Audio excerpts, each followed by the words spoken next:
الحمدللہ والصلاة والسلام علی رسول اللہ وعلی آلہ وصحبہ ومن والہ۔ محترم بھائیوں اور بہنوں، السلام علیکم ورحمۃ اللہ وبرکاتہ۔ آج کے اس درس میں آپ سب کا سواگت ہے۔ فقہ میں آج ہم پڑھنے والے ہیں موزے پر مسح۔ موزے پر مسح کرنا یہ اسلامی شریعت کی بیوٹیز میں سے ایک بیوٹی ہے، کیونکہ آدمی جب موزہ پہنے ہوتا ہے تو وضو کرتے وقت موزے کو نکالنا اس کے لیے پریشانی کا سبب ہوتا ہے۔ اسی لیے ہماری شریعت نے اس بات کی گنجائش رکھی ہے کہ موزہ کو نکالے بغیر اس پر مسح کر لیا جائے، لیکن اس کے لیے قاعدہ ہے، اس کے لیے شرطیں ہیں۔ انہی شرطوں کو، انہی قواعد کو اور انہی اصول کو ہم جانیں گے اس میں۔ موزے پر مسح کرنا، تو کس موزے پر مسح کیا جائے گا؟ موزہ میں دو طرح کا موزہ آتا ہے، ایک ہے خف جو چمڑے کے موزہ کو کہتے ہیں، اور دوسرا ہے جورب جو اونی موزہ ہو، غیر اونی موزہ ہو، نائلون کا بنا ہوا ہو، کپڑے کا بنا ہوا ہو، کوئی بھی موزہ جس کو ہم موزہ کا نام دیں اس کو پہنے تو کیا اس پر بھی مسح کر سکتے ہیں؟ تو صحیح بات یہ ہے کہ اون سے بنے ہوئے یا غیر اونی یا نائلون کے یا جو بھی موزے ہوں، چاہے چمڑے کے ہوں یا غیر چمڑی موزے ہوں، دونوں پہ مسح کرنے کے تعلق سے صحابہ کا تقریباً اجماع ہے۔ کسی بھی صحابی سے غیر چمڑی موزے پر مسح کرنے کے بارے میں مخالفت نہیں پائی جاتی ہے۔ اسی لیے امام ابن قدامہ رحمۃ اللہ علیہ نے المغنی میں لکھا ہے، لأن الصحابة مسحوا على الجوارب ولم يظهر لهم مخالف في عصرهم فكان اجماعا، کہ صحابہ نے موزوں پر یعنی غیر چمڑی موزوں پر مسح کیا اور ان کی کسی نے مخالفت نہیں کی، لہذا یہ مسئلہ اجماع سے ثابت ہوا۔ اس سے پتہ یہ چلا کہ چاہے موزہ چمڑے کا بنا ہوا ہو چاہے چمڑے کا بنا ہوا نہ ہو، کسی بھی موزے پر مسح کرنا جائز ہوگا۔ اور امام ابو حنیفہ سے سنن ترمذی کی روایت کے مطابق، امام ترمذی رحمۃ اللہ علیہ نے اس کو نقل کیا ہے، یہ ثابت ہے کہ انہوں نے مرض الموت میں موزے پر مسح کیا تھا اور کہا تھا کہ میں نے وہ کام کیا جس سے میں خود روکتا تھا۔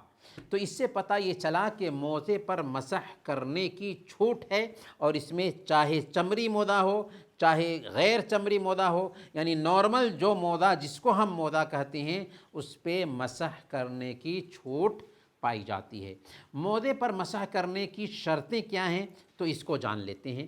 سب سے پہلے نمبر پر موزے کو آپ نے طہارت کی حالت میں پہنا ہو، وضو کی حالت میں پہنا ہو، تبھی اس پہ مسح کر سکتے ہیں۔ حضرت مغیرہ بن شعبہ رضی اللہ تعالی عنہ نے صحیح بخاری اور صحیح مسلم کی روایت کے مطابق اللہ کے نبی صلی اللہ علیہ وسلم کو جب دیکھا کہ آپ وضو کر رہے ہیں تو آپ کے موزہ کو انہوں نے نکالنا چاہا تو آپ نے فرمایا دعہما فإنی ادخلتہما طاہرتین، سنو ان دونوں کو رہنے دو کیونکہ میں نے ان دونوں کو طہارت کی حالت میں یعنی وضو کی حالت میں پہنا تھا۔ تو اس سے پتہ یہ چلا کہ اگر کوئی آدمی موزہ وضو کی حالت میں پہنتا ہے تبھی اس موزے پر مسح کر سکتا ہے، اگر بے وضو تھا اور پہن لیا تو اگلی نماز کے لیے جب وہ وضو کرنے جائے گا تو اس موزے کو نکالنا ضروری ہوگا۔ یہاں پر ایک مسئلہ یہ ہے کہ کسی نے دائیں پیر کو دھو کر کے موزہ پہن لیا پھر بائیں پیر کو دھویا تو کیا اس پر مسح کر سکتا ہے؟ تو بہتر یہ ہے کہ مسح نہ کرے، کیونکہ دونوں پیر کو ابھی تک نہیں دھویا تھا، اور حق یہ ہے کہ دونوں پیر کو دھونے کے بعد پھر موزہ پہنے۔ اس نے ایک پیر کو دھو کر کے موزہ پہن لیا پھر دوسرے پیر کو دھو کر کے اس میں موزہ پہنا، جو بہتر نہیں ہے۔ بہتر طریقہ کیا ہے کہ دونوں پیر کو دھو لیں پھر اس کے بعد موزہ پہنیں، اسی لیے بہتر یہ ہے کہ اس پہ مسح نہ کرے۔ ابن تیمیہ رحمۃ اللہ علیہ نے گنجائش رکھی ہے، لیکن بہتر یہ ہے کہ دونوں پیر کو دھونے کے بعد ہی موزہ پہنا جائے۔ اگر کسی نے ایک پیر کو دھو کر کے موزہ پہن لیا تھا، پھر دوسرے پیر کو دھویا موزہ پہنا، تو اس پہ مسح کرنا بہتر نہیں۔ دوسری شرط ہے موزے پاک ہوں۔ اگر موزہ ناپاک ہے تو موزہ کو وضو کرتے وقت نکال کر کے پیر کو دھونا ہوگا۔ تیسری شرط یہ ہے کہ مسح صرف حدث اصغر کے لیے کیا جائے گا، یعنی اگر کوئی آدمی بے وضو ہو گیا ہے تب وہ مسح کرے گا۔ اگر اس کو غسل کرنے کی ضرورت ہے تو ظاہر سی بات ہے کہ ایسی حالت میں اس کو موزے نکالنے ہی ہوں گے۔ اس لیے سنن ترمذی کی روایت ہے، حضرت صفوان بن عسال رضی اللہ تعالیٰ عنہ بیان فرماتے ہیں کہ اللہ کے نبی صلی اللہ علیہ وسلم ہمیں حکم دیتے تھے کہ جب ہم سفر میں ہوں تو 3 دن اور 3 رات تک موزے کو نہ نکالیں الا من جنابت، ہاں اگر جنابت سے ہوں تو نکالنا ضروری ہے۔ گویا کہ یہ مسح حدث اصغر یعنی وضو کے ٹوٹنے کے بعد ہی ہو سکتا ہے، ایسا نہیں کہ غسل کی ضرورت پڑ گئی اور ہم مسح کر لیں، نہیں چلے گا۔ چوتھے نمبر پر مسح وقت مقررہ تک ہی کیا جا سکتا ہے، اور مسح کی مدت کیا رکھی گئی ہے؟ صحیح مسلم کی روایت ہے، حضرت علی رضی اللہ تعالیٰ عنہ بیان فرماتے ہیں، جعل رسول اللہ صلی اللہ علیہ وسلم 3 ایام ولیالیہن للمسافر ویوما ولیلۃ للمقیم، کہ اللہ کے نبی صلی اللہ علیہ وسلم نے 3 دن اور 3 رات مسافر کے لیے چھوٹ رکھی مسح کرنے کی، اور 1 دن اور 1 رات مقیم کے لیے موزے پر مسح کرنے کی چھوٹ رکھی ہے۔ مسح کی مدت کی شروعات کب سے ہوگی؟ مسح کی مدت کی شروعات کب سے ہم کریں گے؟ تو یہ بات نوٹ کیجئے اور ہمیشہ آپ کے ذہن میں یہ بات بیٹھی ہونی چاہیے کہ حدث کے بعد پہلی بار جب آپ مسح کریں گے تو اس وقت سے آپ کے مسح کی شروعات ہوگی۔ مثال کے طور پر، مثال سے بات واضح ہوتی ہے، آپ نے فجر کی نماز کے لیے وضو کیا اور موزہ پہن لیا، آپ کا وضو 6 بجے ٹوٹا، لیکن آپ نے ظہر کی نماز کے لیے جب وضو کیا تو اس وقت آپ نے مسح کیا، تو اب آپ کے مسح کی شروعات ہو رہی ہے ظہر کے وقت سے، اور اگلے دن ظہر کے وقت تک آپ مسح کر سکتے ہیں۔ یہ ہے مسئلہ۔ مسح کرنے کا طریقہ کیا ہے؟ موزے پر مسح کا طریقہ کیا ہے؟ تو دونوں ہاتھوں کو بھگو لیں اور انگلیوں سے مسح شروع کریں، پھر پنڈلیوں تک مسح کریں، یعنی انگلیوں سے شروع کر کے پنڈلیوں تک لے کر کے جائیں، پنڈلی تک لے کر کے جائیں۔ دائیں ہاتھ کا مسح دائیں ہاتھ سے کریں، بائیں ہاتھ کا مسح بائیں ہاتھ سے کریں، اور مسح اوپری حصے پہ ہونا ہے، نیچے والے حصے پہ مسح نہیں ہوگا، اور مسح صرف 1 مرتبہ ہی کیا جائے گا۔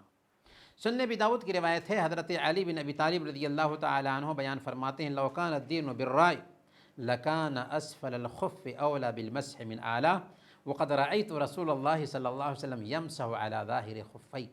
اگر دین میں رائے کا دخل ہوتا تو مسح نچلے حصے پہ کیا جاتا، پیر کے نچلے حصے پہ کیا جاتا، لیکن میں نے اللہ کے نبی صلی اللہ علیہ وسلم کو دیکھا کہ پیر کے اوپری حصے پہ مسح کرتے تھے۔ تو اس سے پتہ یہ چلا کہ موزے پر مسح اوپری حصے پہ کیا جائے گا۔ یہاں پر ایک مسئلہ جاننے کا ہے، موزہ پر مسح کرنے کے بعد کسی نے موزہ نکال دیا، موزہ پر مسح کر لیا اور موزہ نکال دیا، تو یہ بات نوٹ کیجئے کہ جب تک کہ اس کا وضو نہ ٹوٹے اس کا وضو باقی رہے گا۔ یعنی موزے پر مسح کر لیا اور پھر موزہ نکال دیا ہے تو اب اس کے لیے جائز ہے موزہ نکالنے کے بعد بھی نماز پڑھے جب تک کہ وضو نہ ٹوٹ جائے۔ کیوں؟ جیسے اگر کوئی آدمی سر پر مسح کرتا ہے اور بال کو کٹوا دیتا ہے یا بال کو حلق کرا دیتا ہے تو سر کا مسح باقی رہتا ہے نا؟ بالکل ویسے ہی اگر آدمی نے موزے پر مسح کیا اور موزہ نکال دیا تو ایسا نہیں ہے کہ مسح ٹوٹ گیا اس کا، ہاں جب وضو ٹوٹ جائے گا تو اب پھر اس کے لیے موزہ پہننا جائز نہیں ہوگا، اور پھر اس کے لیے مسح کرنا جائز نہیں ہوگا، کیونکہ وہ موزہ نکال چکا ہے۔ لیکن جب تک کہ وضو رہے گا موزہ نکالنے کے بعد، تب تک کہ وہ نماز پڑھ سکتا ہے، کیونکہ وہ باوضو ہے۔ صرف موزہ نکالنے سے وضو نہیں ٹوٹتا۔ برکیف یہاں پر ایک مسئلہ یہ ہے کہ پلاسٹر یا پٹی پر مسح کرنے کا کیا حکم ہے؟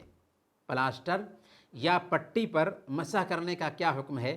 تو پلاسٹر یا پٹی پر بھی مسح کرنے کی گنجائش پائی جاتی ہے، اور اس کا طریقہ یہ ہوگا کہ اگر پلاسٹر لگا ہوا ہے ہاتھ ٹوٹ جانے کی وجہ سے یا پیر ٹوٹ جانے کی وجہ سے، تو اس پلاسٹر پہ مسح کیا جائے گا، اور اگر پٹی لگی ہوئی ہے تو اس پٹی پہ بھی مسح کر سکتے ہیں، اور اس کے لیے کوئی دن طے نہیں ہے۔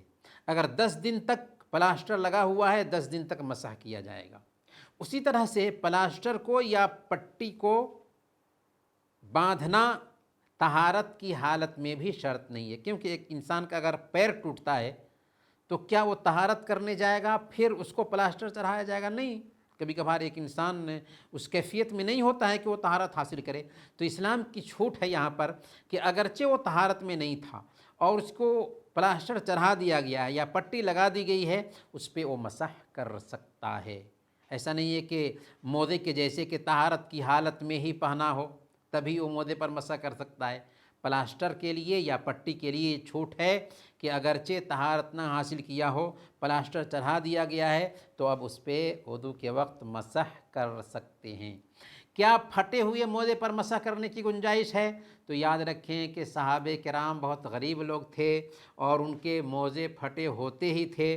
اگر موزے پھٹے تھے اور اللہ کے نبی صلی اللہ علیہ وسلم نے ان کو دیکھا تھا اور اللہ کے نبی صلی اللہ علیہ وسلم نے اس سلسلے میں رہنمائی نہیں کی، تو اس سے پتہ یہ چلا کہ اگر موزے پھٹے بھی ہوں تو ان پہ مسح کیا جا سکتا ہے۔ ہاں، اگر اتنا پھٹا ہوا ہے کہ موزہ کا حکم جاتا رہتا ہے تو ظاہر سی بات ہے کہ وہ موزہ نہیں رہا، لیکن جب تک کہ وہ موزہ ہے اس پہ مسح کیا جا سکتا ہے۔ عمامہ اور اوڑھنی پر مسح کرنے کا کیا حکم ہے؟ اگر کسی آدمی نے عمامہ باندھ رکھا ہے یا پگڑی باندھ رکھی ہے، تو ایک ہے کہ داشاں پہ اگر کسی نے غترہ ڈال رکھا ہے تو یہ نارمل سی چیز ہے کہ اس کو ہٹا کر کے وہ مسح کرے گا، سر کا مسح کرے گا۔ لیکن اگر کسی آدمی نے پگڑی باندھ رکھی ہے جو بہت زور سے باندھا جاتا ہے سر پہ، تو اس پہ مسح کرنے کی گنجائش ہے۔ اسی طریقے سے ایک عورت نے اگر اوڑھنی باندھ رکھی ہے سر میں ہر طرف سے اور اس کو نکالنے میں پریشانی ہے، تو اس پہ بھی اس کے لیے مسح کرنا جائز ہے، کیونکہ حضرت مغیرہ بن شعبہ رضی اللہ تعالیٰ عنہ کی روایت سے آتا ہے کہ انہوں نے بیان فرمایا کہ رأیت النبی صلی اللہ علیہ وسلم یمسح علی عمامتہ و خفیہ، کہ میں نے اللہ کے نبی صلی اللہ علیہ وسلم کو دیکھا کہ آپ نے اپنی پگڑی پر اور اپنے موزے پر مسح کیا۔ تو جب پگڑی پر مسح کر سکتے ہیں تو عورت اپنی اوڑھنی پر بھی اگر اس کو پریشانی ہے تو مسح کر سکتی ہے۔ سوال یہ ہے کہ مسح کرنا افضل ہے یا دھونا پیر کو افضل ہے؟ تو اس سلسلے میں اللہ کے نبی صلی اللہ علیہ وسلم کی حدیث ہے ان اللہ یحب ان تؤتی رخصہ کما یکرہ ان تؤتی معصیتہ۔ اللہ تعالیٰ اس بات کو پسند کرتا ہے کہ اس کی چھوٹ کو اپنایا جائے، جیسے اس بات کو ناپسند کرتا ہے کہ اس کے گناہ کا کوئی کام کیا جائے۔ اور اللہ کے نبی صلی اللہ علیہ وسلم نے بیان فرمایا تھا صدقۃ تصدق اللہ بہا علیکم فاقبلوا صدقتہ، یہ ایک صدقہ ہے جو اللہ نے تمہارے پر کیا ہے، لہذا تمہیں چاہیے کہ اللہ کے اس صدقہ کو قبول کرو۔ لہذا بہتر اور افضل یہی ہے کہ اگر ہم موزہ پہنے ہوئے ہیں وضو کی حالت میں تو موزہ پر مسح کر لیں، نکالنے کی قطعاً ضرورت نہیں ہے موزہ کو، لیکن بشرطے کہ ہم نے موزہ کو طہارت کی حالت میں پہنا ہو۔ انہی چند باتوں کے ساتھ آج کا ہم درس ختم کرتے ہیں۔ وصلی اللہ علی نبینا محمد وعلی آلہ وصحبہ اجمعین۔